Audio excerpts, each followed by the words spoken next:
Hello, good morning mga lalabs, mga vayots, magandang hapon Pilipinas, Luzon, Visayas, and Mindanao sa mga kapwa ko din po, OFW sa around world. Hello, good morning.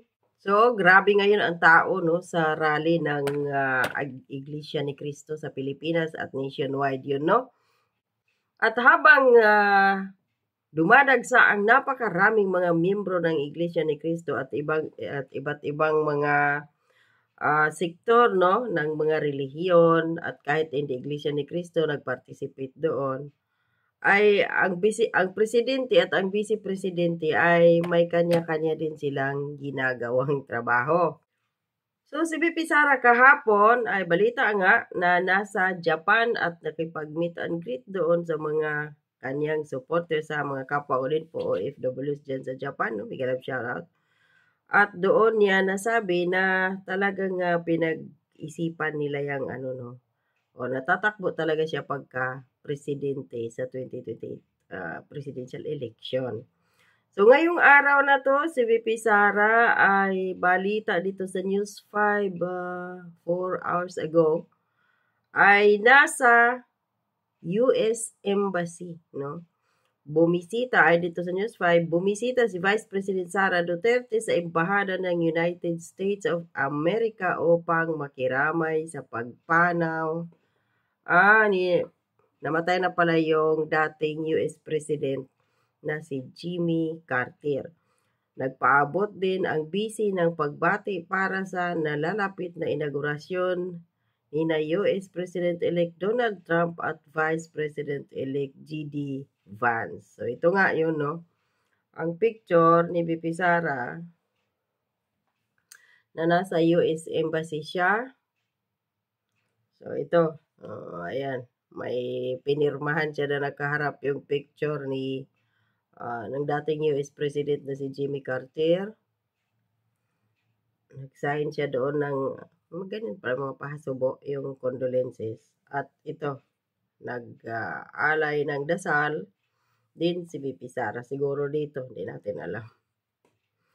So, yun ang kaganapan sa kay VP Sara ngayong araw na to. At dito naman tayo, syempre, kay Pangulong Bongbong Marcos, na dapat kahapon magkaroon sila ng trilateral meeting via virtual ni outgoing President Donald Trump naman, Joe Biden at ng tawag dito, Japanese Prime Minister na si Ishiba Shigoro. Ano ba pag-uusapan ng mga to? Palabas na si Biden ilang araw na lang or yun. Mahigit na lang isang linggo. 13 na tayo ngayon. Ayan. 7 days. Palabas na si Trump. Si Biden. Ano pa ang saysay mga lalabs, mga bayot. So makipag-usap pa si Bongbong Marcos patungkol dyan sa pag-uusapan nilang sa isyu ng West Philippines. Wala na si Biden. Palayas na dyan. Si Trump na. So, ayun ang kanilang mga picture, mga lalabs, mga bayots na nag-uusap silang tatlo.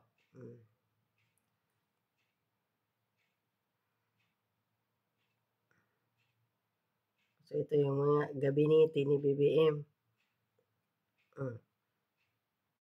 So, ayon dito sa balita ng Philippine Star, sa napag-usapang trilateral meeting ni Bongbong Marcos at ng Japan at ng outgoing President Joe Biden. So ayon dito, Japan, the Philippines, and United States vowed to further strengthen their ties under trilateral arrangement in the face of growing tensions in regional waters. Manila said on Monday following a call among their leaders. Paano ito masabi ng, ng isang presidente? Paano ba paniniwalaan mga lalab sa mga boy? Kundi ba naman talaga sa damukal, bobo ito si Bobong Marcos? Maniniwala pa kay Biden na hindi na siya yung magiging presidente. 1 week na lang, wala na siya sa posisyon. Paano kung iba ang tawag dito, pananaw din ni Donald Trump na uupong presidente. So magkandalitsi na naman dyan sa West Philippines Sea or dyan sa South China Sea na yan, mga lalabs, mga vayots. Dahil nga, ay inimbitahan ni Trump, di ba, si Xi Jinping na presidente ng China kaysa kay Bongbong Marcos na presidente ng Pilipinas na ironclad ang aming relationship. Ayan, na iron sad. So ano pa yung silbi dito? Para sa akin wala na. Dapat makipag-usap si Bongbong Marcos kay Donald Trump dahil yun ang uupo. At alamin niya kung ano. Siyempre, mag-usap sila kung ano yung dapat nilang aksyon ni President Trump pagdating dyan sa South China Sea. Hindi si Joe Biden. Yung Japan, okay pa. Pero yung US, the three countries agreed to enhance and deepen economic, maritime, and technology cooperation. The Philippine President Ferdinand Marcos Jr.'s office said in a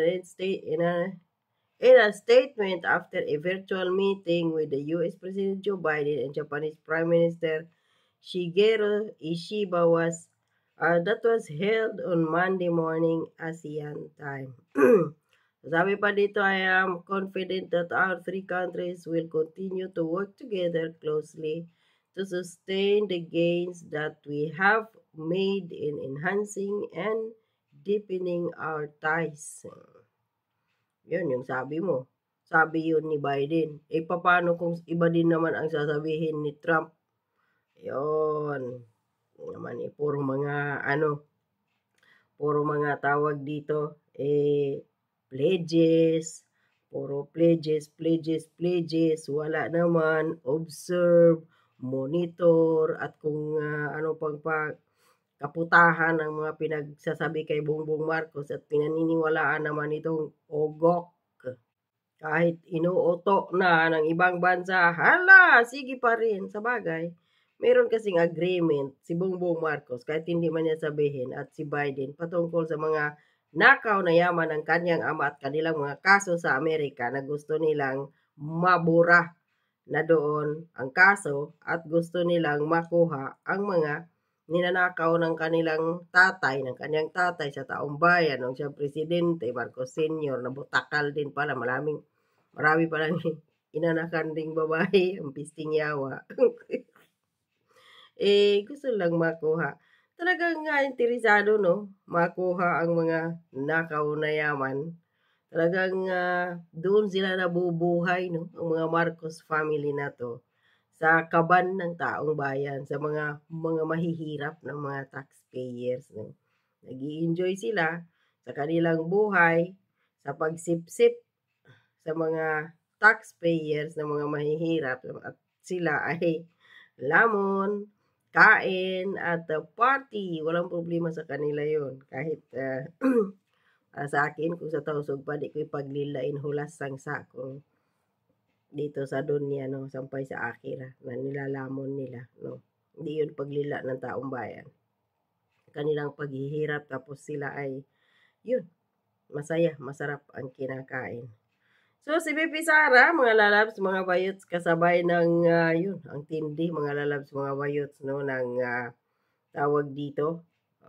Dami din, of course, ng tao sa, tawag dito, rally, no, nationwide, meron sa Davao, sa iba't ibang bahagi ng Pilipinas, meron. At yun, no, nakaantabay, ay dito sa News 5, ang mga medical equipments,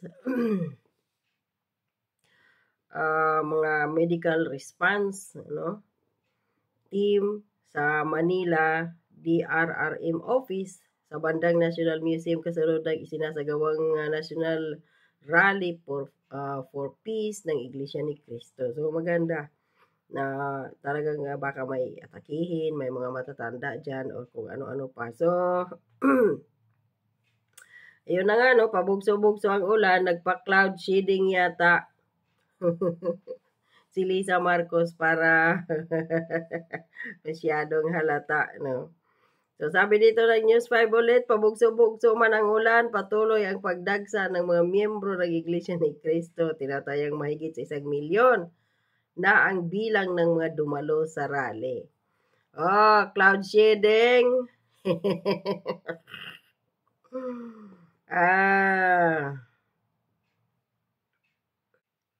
Panawagan pa lang yan ha, sa administrasyon ni Bongbong Marcos na wag i-impeach si VP Sara. Paano na lang kung ituloy ang impeachment ni VP Sara, mas hihigit pa dyan mga lalabs, mga bayots, ang mangyayari. No? So, dito sa rally na to, pinalagan ng isang pangit na mukhang tae ng pusit na si Franz Castro, isang convicted felon or felon na putang inang to, na hanggang ngayon nasa kongreso pa ang rally. Galit siya sa kapwa niya, mga nagrarally. So, ayon dito kay Franz Castro, mga lalabs, mga bayot, sabi dito this rally, inalmahan niya no ang rally ng Iglesia ni Cristo ngayong araw na to dahil nga ay para ito sa pagsuporta kay Bongbong Marcos. Dapat nga matuwa kayo na sinusuportahan ng Iglesia ni Cristo ang panawagan ni Pangulong Bongbong Marcos na wag i-impeach si VP Sara dahil mas maraming mga problema ngayon na hinaharap ang Pilipinas under Bongbong Marcos Jr. administration kaysa mga walang kakwenta-kwentang pagpapatalsik sa Vice Presidente. Na which is, ginagawa nila yon para wala ng Duterte. Sila na ang uupo hanggang kailan nila gusto sa bansang Pilipinas. Bongbong Marcos, Liza, at Martin Romualdez. At ito si Castro, nagsasalsalan ito silang dalawa, sila ng itong mga makakaliwang grupo at si Romualdez at ang administrasyon ni Bongbong Marcos. Gamitan sila ngayon. Ginagamit ito sila Franz Castro, makakaliwa, laban kay VP Sara sa mga Duterte dahil nga ayon ni VP Sara na may mga rebelde pa, may mga makakaliwang grupo pa. O, ginagamit din sila ng administrasyon ni Bongbong Marcos para mabura ang mga Duterte at sila na ang uupo. Ang hindi din iniisip ng mga bobo at tanga na to, Martin Romualdez at Bongbong Marcos, na kapag nawala si VP Sara dyan, sila na naman ang babalikan ng mga animal na to ng mga makakaliwang grupo. So, sinabi dito ni Franz Castro, this rally is not about peace and unity. It's a calculated move to protect Vice President Sara. Hindi. Panawagan to ng INC. Siyempre, pagsuporta kay Bongbong Marcos at ang makinabang si VP Sara. Siyempre. This rally is not about, ayun na nga, no? Ba't ka galit? Ikaw nga, rally kayo ng rally dyan, mga magkakaliwang grupo. Ang Iglesia ni Cristo, bihira. Nagrarally. Kapag talagang masama na talaga yung, kumbaga sa weather forecast, masama na talaga ang lagay ng panahon. Ba't kayo rally ng rally? Galit kayo sa kapwa ninyo nagrarally. Yun naman ang ginagawa ninyo lagi, Franz Castro, panay kayo rally. Galit ka? Naku po. So, congrats no sa ating mga tawag dito.